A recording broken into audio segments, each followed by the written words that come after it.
Pues bien, bienvenidos al canal. Hoy vamos a hablar de Siddhartha de Hermann Hesse, una obra de 1922.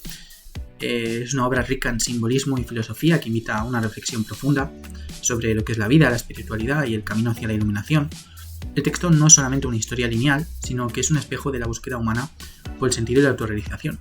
Es una novela que ofrece múltiples niveles de interpretación y como crítico literario y filosófico, leer entre líneas pues, revela la profundidad de sus ideas sobre el ser humano, el tiempo y el yo. En primer lugar, vamos a hablar del viaje interior, ¿no? Porque Siddhartha es esencialmente un relato sobre la búsqueda del yo y del significado existencial a lo largo de su viaje. Siddhartha, el protagonista, transita en distintas fases de la vida, en un paralelismo con los diferentes caminos filosóficos y espirituales que ha explorado la humanidad. A primera vista, es una obra que podría ser clasificada como una especie de novela de aprendizaje, Bildungsroman. Pero su enfoque va más allá del crecimiento individual convencional.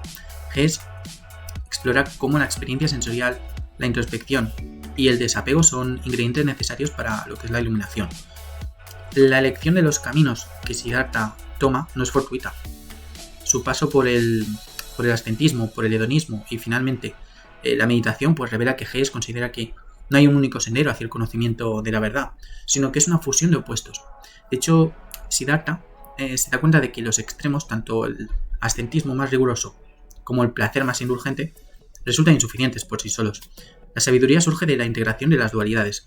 Esta idea resuena en la tradición budista, en la cual se encuentra la noción de lo que es el camino medio. Por otro lado, tenemos el tema de la relación entre el tiempo y la sabiduría. Una de las sutilezas más fascinantes en Siddhartha es cómo Hesse juega con el concepto del tiempo. En las religiones orientales, como por ejemplo el budismo o el hinduismo, el tiempo es cíclico, mientras que en Occidente el tiempo suele concebirse como una línea recta, lineal. Hesse, a lo largo de la novela, sugiere que la iluminación es algo atemporal. Entonces Siddhartha lo que hace es experimentar el sufrimiento, el gozo, la pérdida, y finalmente se da cuenta de que todo esto ocurre simultáneamente en la corriente del río, símbolo central del texto. El río, una metáfora continua en la obra, representa la totalidad de la experiencia humana. Para Siddhartha, comprender el río es comprender que todas las etapas de la vida, el joven buscador, el hombre de negocios, el padre que sufre, consisten en un único flujo de tiempo. Aquí Hesse introduce una crítica implícita al concepto occidental del tiempo y el progreso. La iluminación no es el resultado de una serie de pasos cronológicos, sino de una comprensión inmediata y atemporal de la unidad de todo lo que existe. Esto es particularmente visible en la influencia de las enseñanzas de Buda, pero reinterpretadas de forma personal, ya que el propio Siddhartha se aparta de Buda Gautama para seguir su propio camino. Por otro lado, tenemos el despertar de la individualidad, ¿no? Otro tema fundamental en Siddhartha es el valor de la experiencia personal frente al dogma.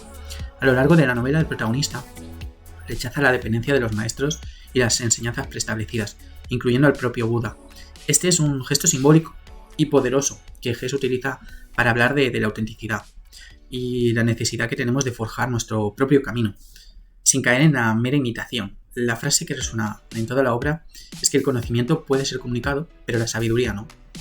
Siddhartha necesita experimentar la vida en todas las facetas que existen, desde la meditación hasta el comercio o el amor sensual, para así poder llegar a alcanzar la comprensión. Aquí surge un eco de existencialismo, la idea de que el sentido de la vida no puede ser dado externamente. Al igual que Sartre hablaría más tarde de la libertad radical del ser humano para crear su propio significado, Hesse en Siddhartha sugiere que la verdad no es algo que pueda ser enseñado, sino descubierto internamente. Este rechazo de la autoridad externa refleja una corriente filosófica que va en contra de la tradición occidental de transmisión de conocimiento a través de figuras como Sócrates o como Cristo. Siddhartha no puede aceptar a un maestro, ni siquiera a uno tan iluminado como Buda, porque su camino debe ser único y personal. Otro aspecto clave que emerge de una lectura entre líneas es el papel de la naturaleza en el texto, especialmente en su capacidad para reflejar las dualidades que Siddhartha quiere reconciliar. La naturaleza simbolizada por el río es a la vez fuente de placer y dolor, vida y muerte. Y este simbolismo es claro cuando Siddhartha sobre todo entiende que todas las oposiciones, nacimiento y muerte, placer y sufrimiento, son manifestaciones de una misma realidad. Hesse parece sugerir que el ser humano solo puede alcanzar la paz interior cuando puede aceptar y trascender estas dualidades. Este tema resuena, por ejemplo, con las ideas filosóficas del taoísmo, donde los opuestos se equilibran en un todo armonioso. Sin embargo, Más allá de la tradición oriental, también encontramos una relación con las ideas de Nietzsche. Al igual que en Así habló Zaratustra, en Siddhartha pues encontramos el concepto de superación de las polaridades, donde el individuo se eleva por encima de las dicotomías para encontrar una forma de existencia más plena. En conclusión, Siddhartha es una obra que propone un viaje sin final definitivo. A lo largo de su recorrido, Siddhartha pasa por diferentes etapas de la vida, que simbolizan la condición humana, como son la búsqueda, el error, el aprendizaje y la autorrealización. Pero en última instancia, Hess sugiere que la iluminación no es una meta a alcanzar, sino una comprensión constante, un estado de flujo similar al río que observa Siddhartha. La verdad, en ese sentido, no es un destino, sino que es un continuo proceso de aprendizaje y desaprendizaje. Así, Siddhartha no solamente es una novela sobre la espiritualidad, sino una crítica sutil a los sistemas cerrados de creencias, ya sean religiosos o filosóficos. En un texto que aboga por la experiencia vívida